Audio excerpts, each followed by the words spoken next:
Hey everyone, I really never ever get on this late, but the whole day just escaped from me and I wanted to share something with you.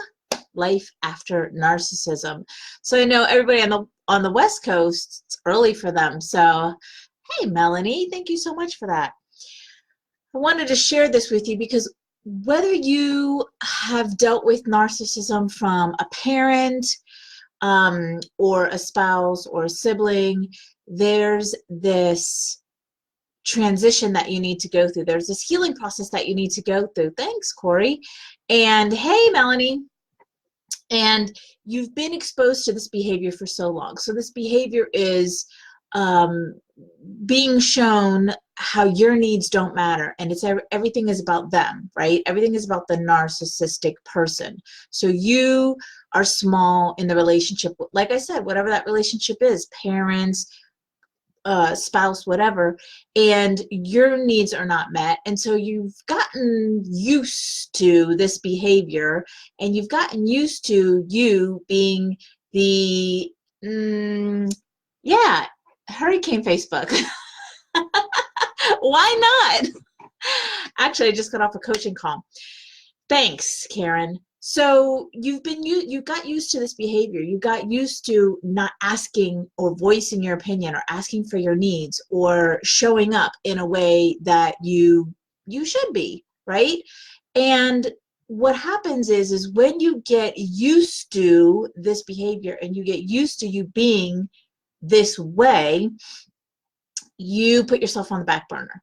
You don't know how to choose yourself. You don't know how to choose yourself for happiness. You don't know how to believe that you are this amazing, powerful, beautiful person, capable, smart, all of those things. You don't believe that anymore. A sort of in Dorian's path. Yeah, so I'm in North Carolina, but I'm not. I'm like 2.5 hours in from the coast, so not really. And girl, I'm from Florida. I ain't scared of no hurricane. So you don't know how to choose you anymore because you're so used to putting other people's needs before yours. This is the behavior that that's embedded in your head, ingrained, right? So I want to share a story with you, the first time that I chose me and the energy behind that, because for 22 years I was always in that, right? I was always putting everybody else's needs first. Yeah, you do. You sacrifice. That's true. Thank you. And it was 2011.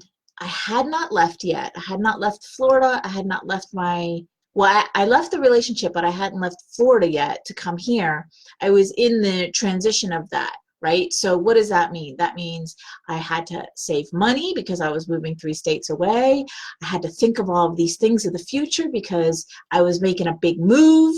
I was going to be financially on my own for the first time in over 20 years, yada, yada, yada, yada. Okay, so what happened is my daughter came to me and said, with this great idea, she was like, Mom, so-and-so needs help in Colorado, is one of her best friends. And why don't we fly to Colorado and help them, and then we're going to drive them down from Colorado to Florida. And I was like, the first thought that came to my mind was, oh no, I can't do that because I have to save money for the move, this big move that I was doing. And then the second thought came to my mind, which was, Denise, like if you were still in this relationship, you would not be able to do this because he, who was very controlling, would not allow me to do this. So let me explain to you what this is. This was jumping on a flight by myself all the way to Colorado, a state that at that time I'd never been in. So I was excited about that. Secondly, be on like a vacation by myself, or whatever you want to call it, a getaway by myself, and then drive from Colorado all the way down to South Florida, which was exciting to me. I am one of those people who loves to get behind the wheel and just drive, like cross country, whatever. I love to drive.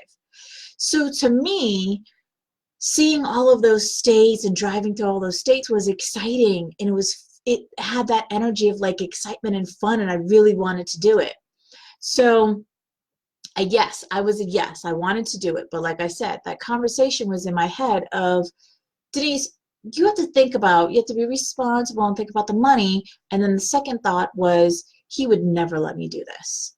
So my thought process was, okay, Denise, so when you were in that relationship, you would have allowed somebody to control your decision of not going on this trip that you want to do.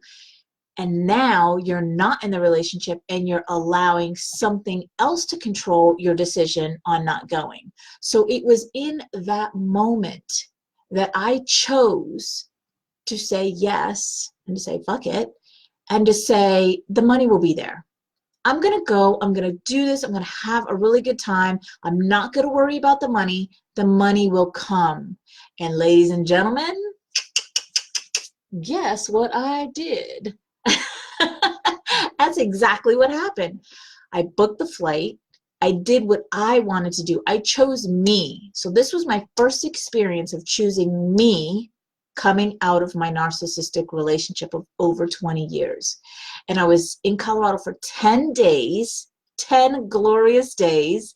Like I said, I never visit that state before, so it was so much fun. I did white river rafting. I went to my first piano bar.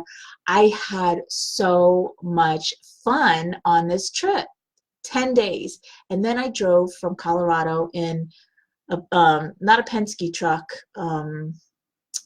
budget, I think it was a budget truck or a U-Haul truck, you know what I mean, all the way from Colorado to South Florida. So the whole experience was so amazing for me because I got to do all of these things. I was free. I got to, you know, self-express and just be there and have fun and not worry about blah, blah, blah, blah, blah. So I'm sharing this with you because when you are coming out, when you're out of narcissistic relationship, like I said, parents, spouse, whoever, you're so in the habit of self-sabotaging yourself to not choose for you because you've been in this behavior of always putting other people's needs before yourself, that you miss out on a lot of life. You miss out on a lot of fun and a lot of happiness, on a lot of joy. You miss out. And that's not what life is about. Life is about you experiencing the joys of life, the happiness, the experiences that come once in a lifetime, like driving from Colorado to South Florida, or whatever that is for you. But the point is that that's what you're here for.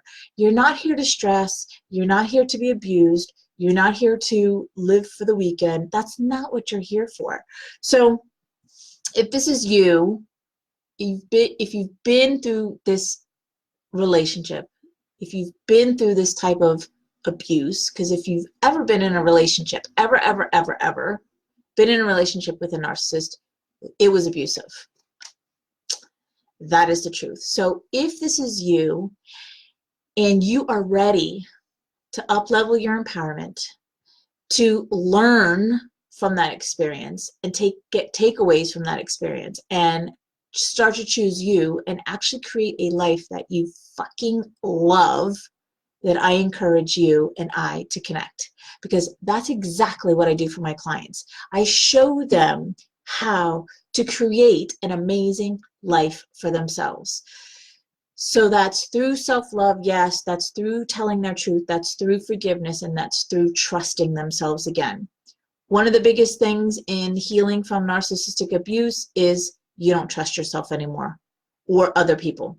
So it's through those 4 core beliefs that they're not lost, they're not gone, they've just been covered up, is how I help my clients.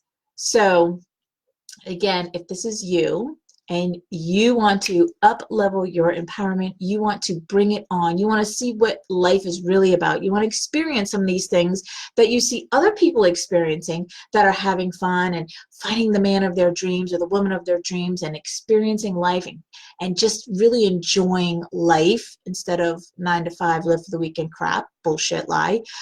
I encourage you, I invite you to connect with me and allow somebody who's walked down that path to show you exactly how to do that. All right, my loves, it is Thursday. Happy Thursday. It's Thirsty Thursday. Stay safe for my friends in the path of the hurricane, and I'll see you tomorrow.